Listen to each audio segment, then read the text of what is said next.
여러분 안녕하세요. 함께하는 장기투자 채널 장기투입니다. 오늘 이 영상은 제가 양자 컴퓨터 관련 주식에 투자를 하기 위해서 공부하는 과정에서 알게 된 정보를 정리한 영상이기 때문에 양자 컴퓨터의 기초가 되는 양자 역학 이론에 관해서는 다소 부정확한 설명이 있을 수도 있어요. 그래도 저는 투자를 하는 데 있어서 기본적인 것들만 알면 충분하다고 생각하고 있어요. 전기차 투자를 하는데 배터리 설계에 기초가 된다고 하는 리튬 과잉 조성 원리 같은 이론을 공부할 필요가 없는 것처럼요. 그리고 심지어 이런 리튬 과잉 조성 원리도 최근에는 뒤집혀지고 있는 중이기도 해요. 아무튼 오늘은 제가 공부하고 이해한 내용을 바탕으로 영상을 진행해 보도록 할게요. 워낙에 어려운 내용이기 때문에 다소 이해가 어려울 수도 있겠는데요. 최대한 쉽게 설명을 드려보도록 할게요. 참고로 양자 컴퓨터 관련 투자가 아닌 양자 역학의 이론적 배경을 자세히 알고 싶으신 분들은 일단 1982년 노벨 물리학상 수상자인 리처드 파인만의 Simulating Physics with Computer라는 논문을 참고하시면 좋을 것 같아요. 해당 링크는 제가 첨부하도록 할게요. 일단 저는 봐도 뭔 말인지 잘 모르겠더라고요.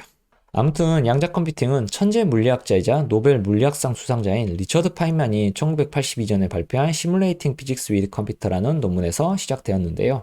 리처드 파인만은 해당 논문에서 컴퓨터에서 발생하는 스케일링 문제를 해결하는 방법으로 양자 컴퓨터의 아이디어를 제안했어요. 우리가 현재 사용하는 컴퓨터는 폰 노이만이 고안한 방식인 이진법의 원리에 의해서 작동하며 모든 데이터가 1 또는 0으로 표현되는데요. 전기가 통하면 1, 전기가 통하지 않으면 0으로 너무나 직관적인 방법이기 때문에 현재의 모든 컴퓨터는 이진법을 기초로 만들어졌어요. 예를 들면 5라는 숫자를 표현하기 위해서는 0101이라는 이진법을 사용해요. 0101은 중학교 때 배운 것처럼 오른쪽에서부터 2의 0승, 2의 1승, 2의 2승, 2의 3승으로 표현되고 1로 표기된 2의 2승과 2의 0승을 계산한 4와 1을 더해줘서 5라는 숫자를 표기하게 되는 원리예요. 이런 식으로 각 숫자의 알파벳을 대용해서 알파벳도 표현하고 알파벳을 조합해서 프로그램 언어를 만드는 식으로 데이터와 연산을 확장해 나가서 현재의 컴퓨팅이 나오게 된 거예요. 그런데 이렇게 전기가 통하면 1, 그렇지 않으면 0으로 데이터를 표현하고 연산을 수행하는 방식으로는 소인수분해 같은 복잡한 계산을 하는데 굉장히 많은 시간이 걸리게 돼요. 그래서 나온 아이디어가 바로 양자의 중첩 현상을 활용한 컴퓨팅 방식이에요. 이진법이 0과 1만 있었다면 양자 컴퓨팅은 0도 아니고 1도 아니면서 동시에 0도 되고 1도 되는 중첩된 양자가 존재하면서 이를 통해서 데이터를 표현하고 연산을 하게 되는 원리예요. 이진법에서는 0과 1로 표현한 데이터의 최소 단위를 비트라고 하는데 양자 컴퓨터에서는 0과 1 그리고 0도 아니고 1도 아닌 중첩된 양자로 표현한 데이터의 최소 단위를 큐비트라고 표현을 해요. 아니 0이면 0이고 1이면 1이지 0도 아니고 1도 아니면서 동시에 0도 되고 1도 되는 게 뭐냐고 물을 수 있는데요. 우리가 흔히들 보는 빛이 파동이면서 동시에 입자라는 것이 이중 슬릿 실험을 통해서 밝혀졌어요. 빛을 이중 슬릿 장치에 쏜다고 해봐요. 빛이 입자라면 일자로 여러 개가 찍히는 간섭 무늬가 아닌 그냥 점이 찍혀야 하는데 파동일 때 나타나는 간섭 무늬가 나타나 버려요. 이를 통해서 빛이 파동임을 알 수 있는데 이게 빛을 쏠 때는 분명 입자로 쐈단 말이에요. 그래서 어떻게 입자가 파동으로 변하는지 관찰을 해봤는데 그때는 다시 입자로 관측이 됐다고 해요. 그러니까 관찰을 하려는 순간 파동이었던 전자가 붕괴돼서 입자로 변해버린다는 거예요. 우리가 관찰하기 전에는 파동이었는데 보는 순간 입자로 바뀌는 빛은 입자일까요? 파동일까요? 이렇게 미시 세계에 있는 전자나 양성자는 물질의 가장 작은 화학적 단위라고 부르는 원자보다도 작은 너무나도 미시적인 존재이기 때문에 관측을 하려는 행위 자체가 양자 세계에 영향을 주게 된다고 해요. 그래서 이렇게 0도 아니고 1도 아닌데 동시에 0도 되고 1도 되는 말도 안 되는 상태가 존재할 수 있는 거예요. 이 상태를 가장 직관적으로 보여주는 것이 슈레딩거의 고양이라고 부르는 사고 실험인데요. 참고로 사고 실험은 실제의 실험 장치가 아닌 머릿속에서 상상한 실험을 말해요.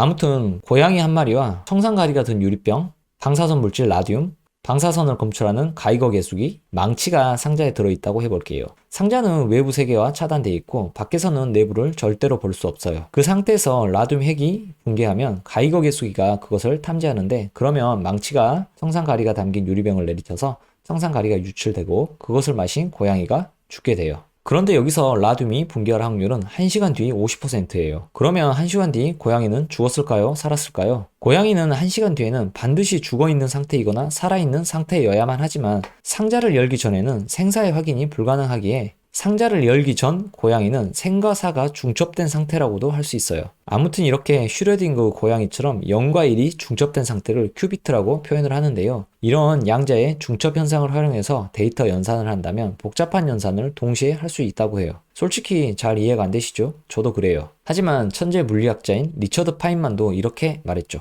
그 누구도 양자역학을 제대로 이해한 사람은 없다. 그저 관측을 통해서 이런 현상이 발생했다는 것뿐 이 원리를 정확히 이해한 사람은 그 누구도 없어요. 그래서 양자를 이렇게 저렇게 중첩시켜서 컴퓨터로 만들어서 연산에 활용해 보니 복잡한 연산이 동시에 되더라 정도로 이해를 하시면 될 것 같아요. 이걸 사과와 딸기, 배를 넣어 만들 수 있는 주스의 조합을 찾는다고 해볼게요. 그러면 기존의 컴퓨터는 사과를 넣고 딸기를 안 넣고 배를 안 넣는다처럼 일일이 8가지 경우의 수를 0과 1로 표현을 해서 연산을 수행하게 돼요. 하지만 큐비트가 3개인 양자 컴퓨터는 이 연산을 동시에 수행을 할 수 있어요. 그렇다면 중첩된 양자의 개수인 큐비트의 개수가 늘어난다면 2의 n승으로 기하급수적으로 연산의 속도가 빨라지게 돼요. 따라서 양자 컴퓨터의 성능은 중첩시킨 양자의 개수를 얼마나 많이 유지할 수 있냐로 판가름이 나게 돼요. 그래서 전문가들은 양자 컴퓨터가 1000큐비트를 넘게 되면 기존 컴퓨팅 능력을 능가하는 양자 우위에 접어들 것으로 예상하고 있어요.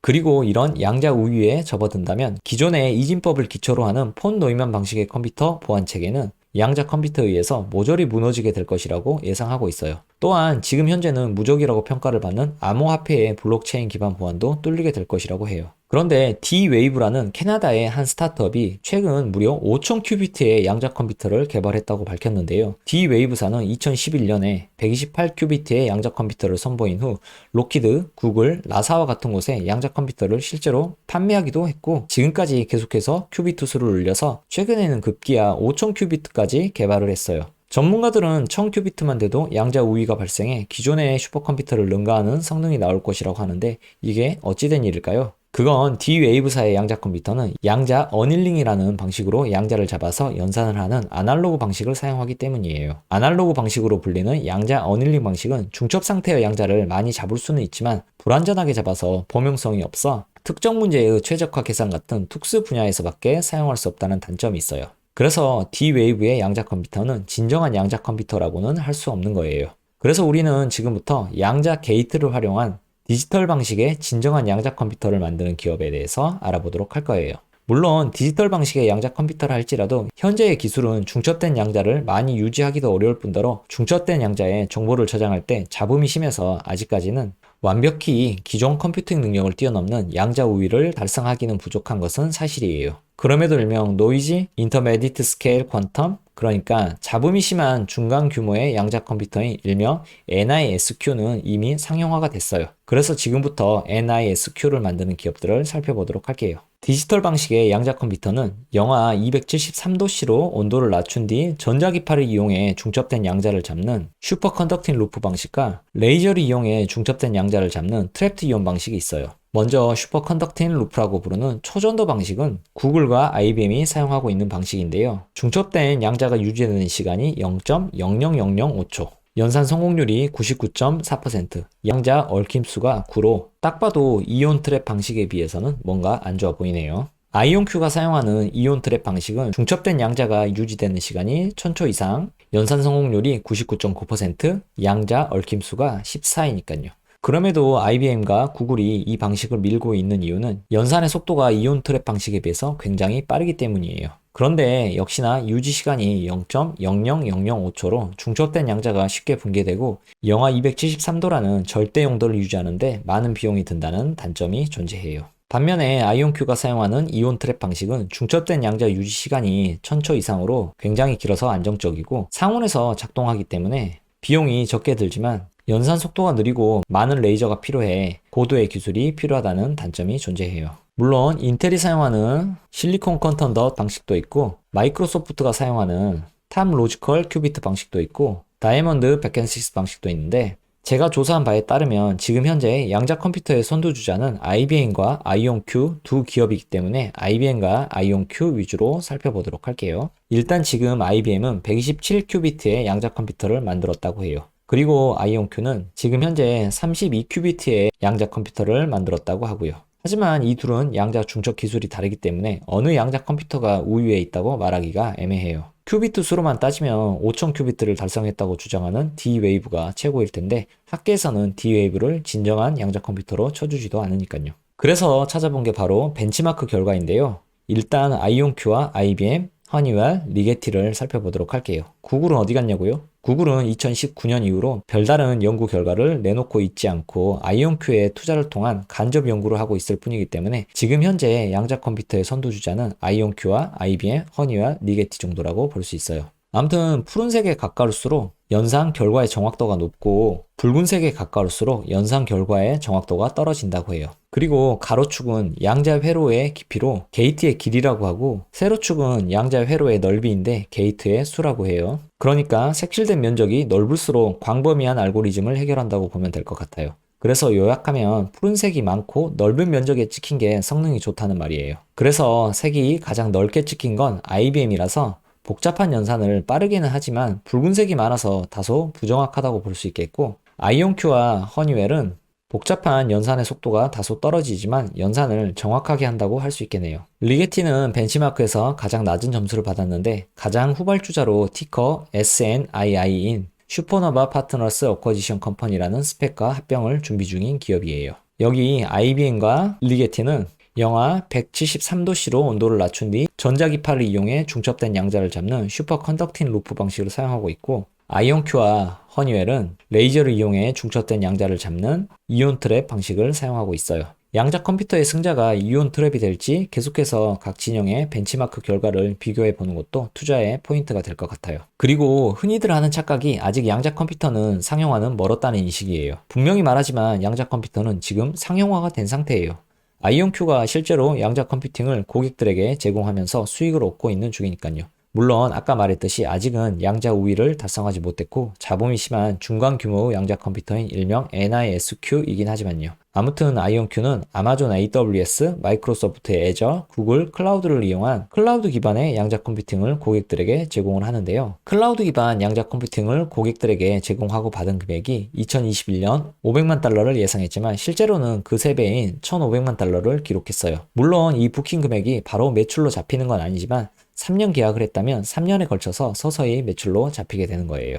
그래서 이번 분기 아이온큐의 매출은 23만 3천 달러에 불과해요. 그래서 한 분기에 23만 달러이니까 이걸 산술적으로 곱하기 4를 하더라도 1년간의 매출은 고작 100만 달러도 되지 못하는 기업이긴 해요. 시가총액이 32억 달러인 기업이 고작 100만 달러의 매출을 올렸을 뿐이니 PSR이 3천을 넘어가는 정도이기 때문에 이 수치만 본다면 매출이 그냥 없는 기업이라고 평가를 해도 돼요. 따라서 이런 기준으로 아이온큐에 접근을 한다면 일반적인 기준에서는 절대로 투자를 할 수 없는 기업이 되고 말아요. 하지만 시대는 변화하고 있고 이 변화를 쫓아가지 못한다면 우리는 도태될 수밖에 없어요. 물론 양자 컴퓨터의 양자 우위가 우리가 생각하는 것보다 더 늦게 달성돼서 우리의 투자는 실패할 수도 있어요. 그래서 저는 이런 리스크를 최소화하기 위해서 양자 컴퓨터에 관한 공부를 하면서 정보를 수집했고 이번 영상 소두에서 장황하게 양자 컴퓨터에 관한 설명을 했던 거예요. 그리고 양자 컴퓨터가 기존 컴퓨터의 연산 능력을 능가하는 양자 우위가 발생하면 기존의 보안 체계가 전부 뚫리게 되기 때문에 각국은 필사적으로 양자 컴퓨터 관련 기술을 획득하기 위해서 막대한 연구 개발비를 지출하고 있어요. 특히나 중국이 양자 컴퓨터 개발에 100억 달러 이상을 쏟아부으며 전 세계 각국 투자금의 절반 정도를 중국 혼자 지출하고 있는 중인데요. 이렇게 중국이 급발진을 하면서 무언가 성과를 내게 된다면 앞으로 미국은 가만히 있지 않을 거예요. 그렇게 된다면 지금 양자 컴퓨터의 선두주자인 IBM과 아이온큐에게는 미국 정부의 막대한 지원이 이루어질 수밖에 없을 거예요. 그런 의미에서 본다면 허니웰이나 리게트 같은 후발 기업들보다는 지금의 대장 기업인 아이온큐나 IBM에 투자를 하는 게 맞다는 생각이 들기도 해요. 그리고 또 아이온큐와 IBM 둘 중에서 하나를 고르라고 한다면 침몰하는 기업을 살리기 위해서 양자 컴퓨터에 발을 걸치고 있는 IBM보다는 태생 자체가 양자 컴퓨터를 위해서 설립된 아이온큐를 고르고 싶기도 해요. 하지만 어떻게 투자할래? 라고 저에게 묻는다면 저는 이런 경우는 보통 관련 기업에 모두 투자를 하는 편이긴 해요. 넷 중 한 기업이 먼저 양자 우위를 달성하게 된다면 해당 기업의 주가는 수십 수백 배는 뻥튀기 될 것이 분명해요. 그렇게 된다면 나머지 세 기업에 투자를 한 금액은 잊혀져도 좋을 만큼 작은 금액이 될 테니까요. 누가 터지든 내가 투자한 기업 중에서 한 놈만 터져라는 심정으로 말이죠. 물론 조금 더 마음이 가는 기업의 비중을 높일 수는 있겠죠. 물론 이게 제 개인적인 생각일 뿐이니까 판단은 각자가 하셔야 되는 거 아시죠? 제가 준비한 영상은 여기까지고요. 다음번에 기회가 된다면 아이온큐라는 기업 자체를 조금 더 심층적으로 분석을 해보도록 할게요. 이상 함께하는 장기투자 채널 장기투였습니다.